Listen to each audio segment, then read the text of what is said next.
Good morning to all of you. Today we discuss on software process model. Software process model में आज हम software process model क्या होता है, क्यों यूज कर रहे हैं उसको पढ़ेंगे। कैसे बिल्ड करते हैं, उसमें प्रॉब्लम कैसे फिक्स करते हैं, कैसे मॉडल को फिक्स कर रहे हैं वो देखेंगे हम।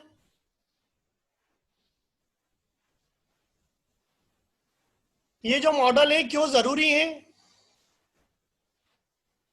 और इसको प्रोसेस करते हैं हम ब्लैक बॉक्स और उसमें क्या प्रॉब्लम आती है, प्रोसेस करते हैं एज ए व्हाइट बॉक्स और उसके क्या एडवांटेज है वो देखेंगे। फिर हम प्रिस्क्रिप्टिव मॉडल देखेंगे।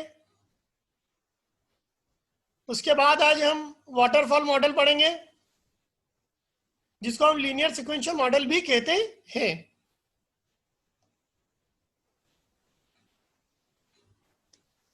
तो आज अपन सॉफ्टवेयर प्रोसेस मॉडल, तो सॉफ्टवेयर प्रोसेस मॉडल क्या होता है? तो process model prescribes a distinct set of activities, actions, task, milestone and work product required to engineer high quality software. जैसे कि हमें डॉक्टर जो है प्रिस्क्राइब करता है, नुस्खा देता है कि आप अगर ये मेडिसिन लेंगे तो आपकी तबीयत जल्दी से अच्छी हो जाएगी। वैसे ही जो सॉफ्टवेयर प्रोसेस मॉडल है वो हमें नुस्खा क्या दे रहे हैं? सेट ऑफ एक्टिविटीज का, एक्शन का, टास्क का, माइलस्टोन का, वर्क प्रोडक्ट का, जो कि हाई क्वालिटी के सॉफ्टवेयर को बिल्ड करने के लिए जरूरी है।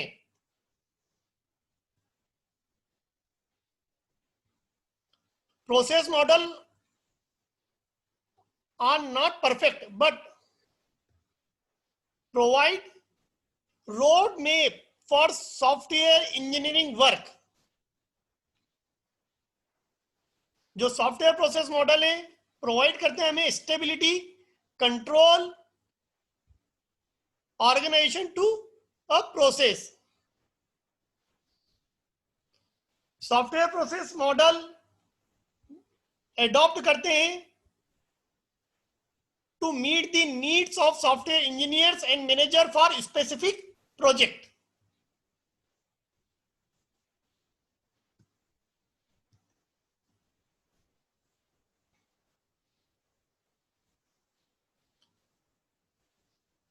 हम क्या करते हैं सॉफ्टवेयर प्रोसेस मॉडल में? बिल्ड करते हैं और फिक्स करते हैं मॉडल को। हमने इनिशियल वर्जन को क्या करा है? बिल्ड करा है। देन मॉडिफाई करते हैं जब तक कि क्लाइंट सेटिस्फाई नहीं हो जाए। ये जो सॉलिड लाइन है डेवलपमेंट के बारे में बता रहे हैं और जो डेज लाइन है वो मेंटेनेंस के बारे में बताती है।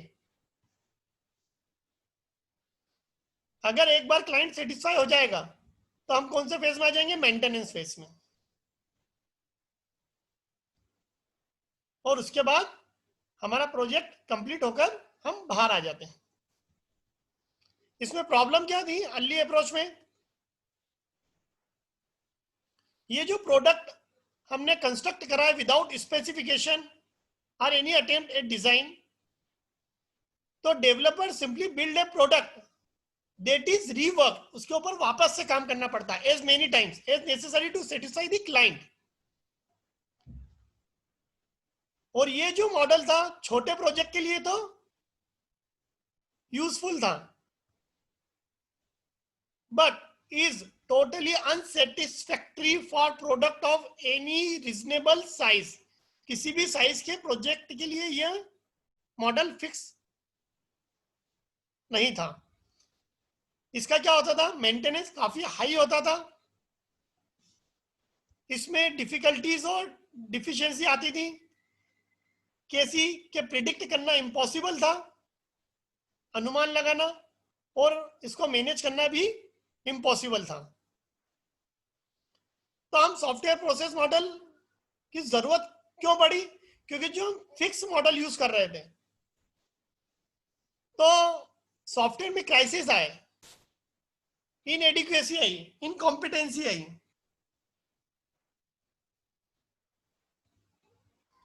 इनसफिशिएंट रहे वो सॉफ्टवेयर फिक्स वाले मॉडल, तो सॉफ्टवेयर की क्राइसिस कैसे आई कि शेड्यूल टाइम और जो कॉस्ट टाइम है वो बढ़ गया, जो यूजर की एक्सपेक्टेशन थी उससे हम मीट नहीं कर पा रहे थे, और जो हमारे सॉफ्टवेयर की क्वालिटी थी वो बहुत ही पुअर आ रही थी। इसलिए हमें सॉफ्टवेयर प्रोसेस मॉडल को इंट्रोड्यूस करना पड़ा इन सभी क्राइसिस को दूर करने के लिए। अब प्रोसेस को हम दो तरीके से फिक्स कर सकते हैं, as a black box, as a white box. अगर हम ब्लैक बॉक्स की बात करते हैं तो इनफॉर्मल रिक्वायरमेंट हमने जो लिए, ये यूजर है जिसने incomplete requirement in the beginning ले ली है, अनसर्टेन बोल सकते हैं जिसको, उसको प्रोसेस करा और प्रोडक्ट तैयार कर दिया एक क्वालिटी का अपने हिसाब से। क्या प्रॉब्लम है? जो अजम्पशन है is that requirement can be fully understood prior to development. ये एक अजम्पशन हमने ले लिया है कि जो भी हमें रिक्वायरमेंट मिली है हमने पूरी तरह उसको समझ लिया है, जो हमारे डेवलपमेंट के लिए काफी है। दूसरी प्रॉब्लम क्या थी इसमें? जो कस्टमर से इंटरेक्शन होता है एट द बिगिनिंग, जब हम उससे रिक्वायरमेंट गैदर करते हैं तब, और एट द एंड, मतलब आफ्टर डिलीवरी, बस दो ही बार हमारा इंटरेक्शन होता है कस्टमर से। और दुर्भाग्यपूर्ण ये जो अजम्पशन है ऑलमोस्ट नेवर होल्ड्स। इसलिए अब हम लेकर आए processes as a white box. इसमें हमने इनफॉर्मल रिक्वायरमेंट तो ली है, उन रिक्वायरमेंट को हमने प्रोसेस में लिया और वापस यूजर को हमने दिखाया कि भैया आपकी ये रिक्वायरमेंट है और हमने उसके अकॉर्डिंग ये मॉड्यूल तैयार करा है। फीडबैक कनेक्शन बोलते हैं। जब तक यूजर सेटिस्फाई नहीं हो जाए उससे रिक्वायरमेंट लेकर उसको एक डिजाइन दिखाकर हम यूजर को वापस देते जाते हैं, इसको बोलते हैं फीडबैक, और फिर प्रोडक्ट तैयार कर लेते हैं। इसका एडवांटेज क्या हो गया? ये रिस्क को क्या कर देता है? रिड्यूस कर देता है बाय इंप्रूविंग विजिबिलिटी। विजिबिलिटी को बढ़ाकर ये रिस्क को रिड्यूस करता है और प्रोजेक्ट को अलाउ करता है चेंज करने के लिए as the project progresses based on feedback from the customer, जैसा कि दिख सकता है। प्रिस्क्रिप्टिव मॉडल क्या बोल रहे हैं हमसे? प्रिस्क्रिप्टिव मॉडल हमें रूल दे रहे हैं। क्या रूल दे रहे हैं? कि organize framework activity in a certain order. हमने पूरी सॉफ्टवेयर इंजीनियरिंग की जो एक्टिविटी है उनको एक फ्रेमवर्क में ऑर्गेनाइज कर दिया है। Process framework activity with set of software engineering action. तो फ्रेमवर्क एक्टिविटी जो रहती है किससे मिलकर बनी है? सॉफ्टवेयर इंजीनियरिंग एक्शन से।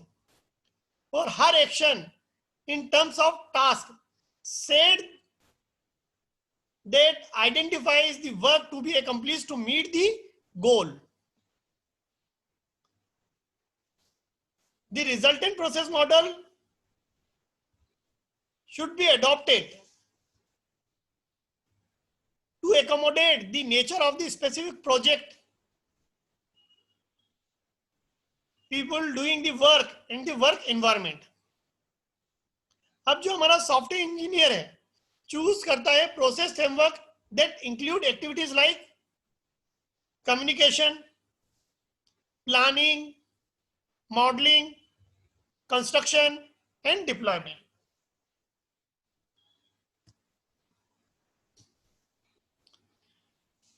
तो प्रिस्क्रिप्टिव मॉडल क्या बोल रहे हैं? Calling this model as prescribe. क्यों बोला है प्रिस्क्राइब? जैसे डॉक्टर हमें क्या देता है? एक नुस्खा दे देता है, वैसे ही ये मॉडल भी हमें क्या दे रहा है? रूल दे रहा है। Because it recommended A set of process elements, activities, action task, work product and quality. Her element आंतरिक रूप से एक दूसरे से जुड़े हुए होते हैं, जिनको हम बोलते हैं वर्क फ्लो। अब जो सबसे इंपॉर्टेंट हमारा सबसे पहला मॉडल है वाटरफॉल मॉडल।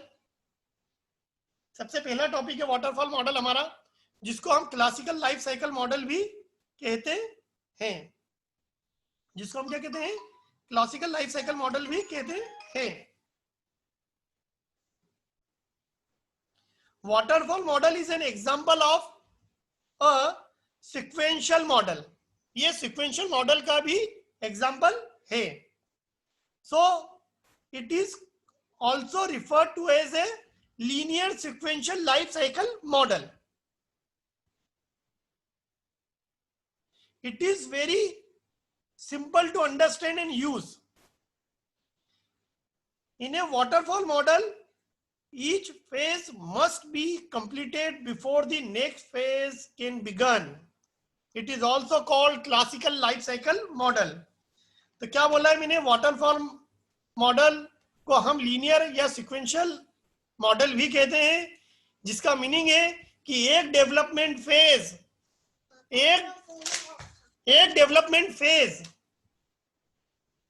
तब तक शुरू नहीं हो सकता। एक डेवलपमेंट फेज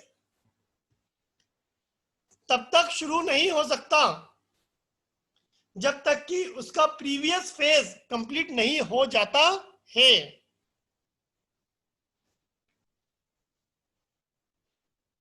हम वाटरफॉल मॉडल को या वाटरफॉल मॉडल में फेजेस को ओवरलैप नहीं कर सकते हैं। हम वाटरफॉल मॉडल को निम्न तरीके से इमेजिन कर सकते हैं। एक बार जब पानी चट्टान के किनारे के ऊपर से प्रवाहित होता है और जब वह पहाड़ से या झरने के नीचे की ओर गिरने लगता है, तो वह पानी ऊपर की ओर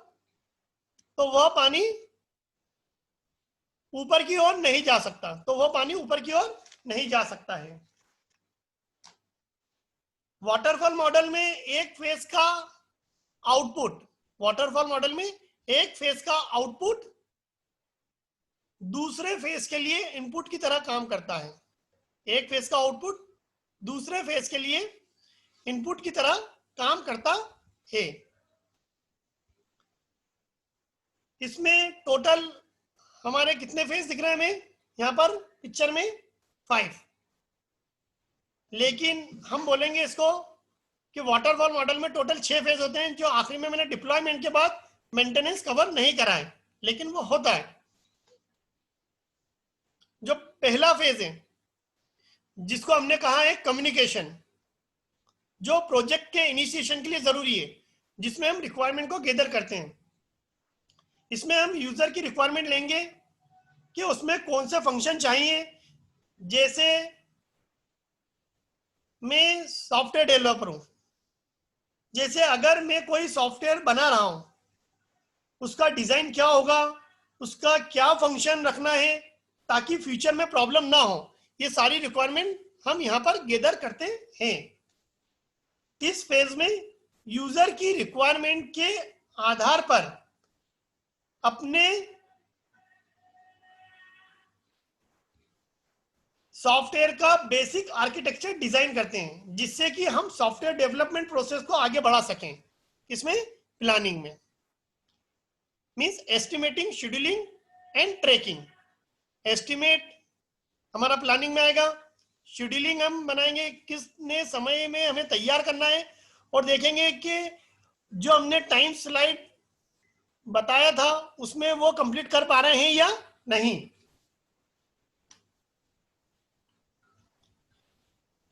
इसके बाद वाटरफॉल मॉडल का नेक्स्ट फेज आएगा हमारा मॉडलिंग, जिसमें हम एनालिसिस और डिजाइन करते हैं। क्या करते हैं? एनालिसिस एंड डिजाइन करते हैं, मतलब बेसिक आर्किटेक्चर डिजाइन करते हैं, जिससे कि हम सॉफ्टवेयर डेवलपमेंट प्रोसेस को आगे बढ़ा सकें। इसके बाद आएगा हमारा कंस्ट्रक्शन, जिसको हम बोलते हैं इम्प्लीमेंटेशन। इम्प्लीमेंट में हमने जो सॉफ्टवेयर डिजाइन किया था मॉडलिंग के अंदर,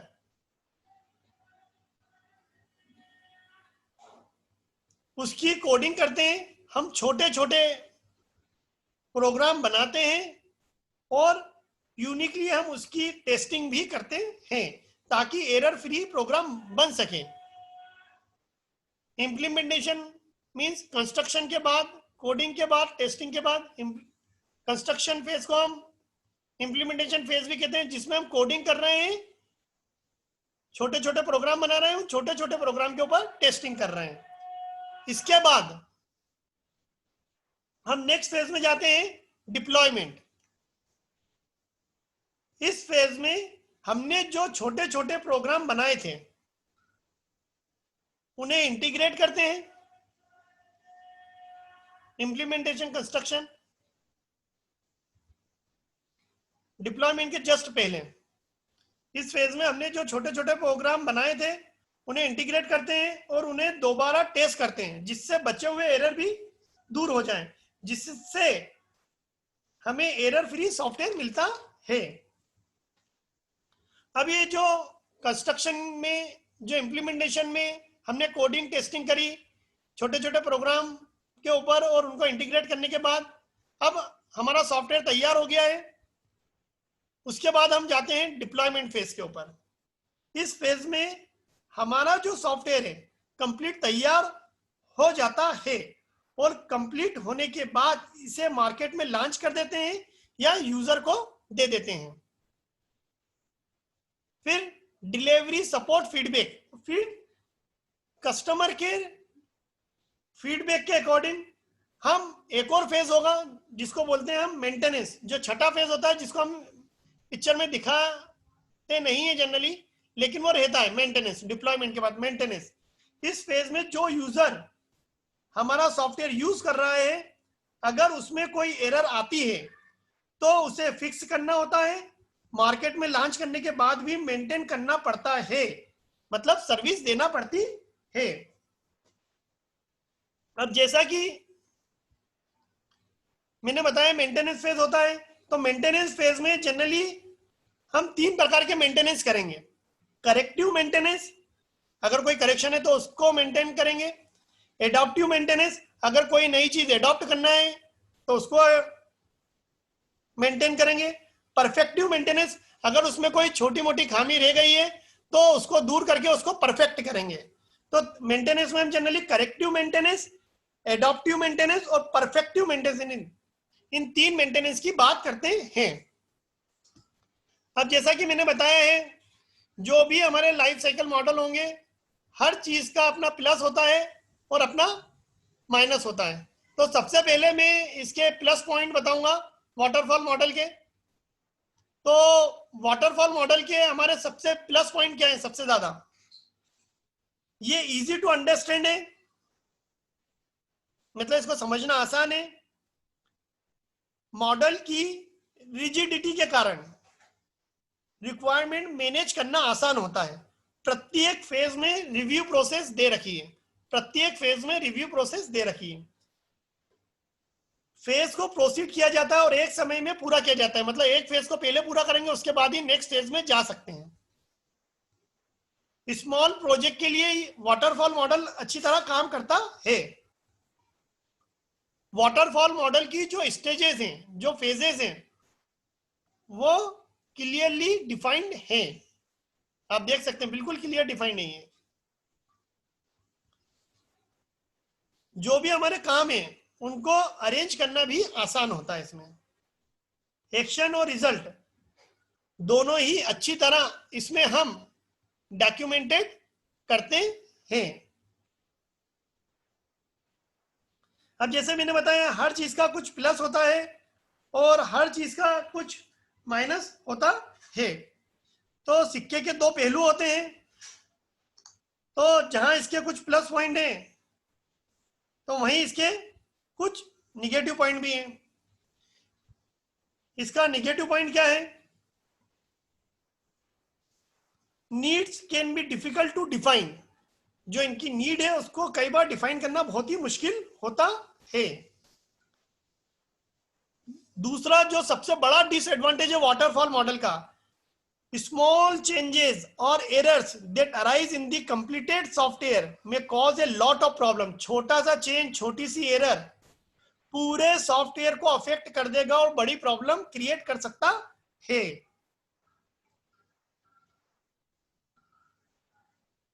कई बार वाटरफॉल मॉडल में प्रोसेस को मैनेज करना डिफिकल्ट हो जाता है।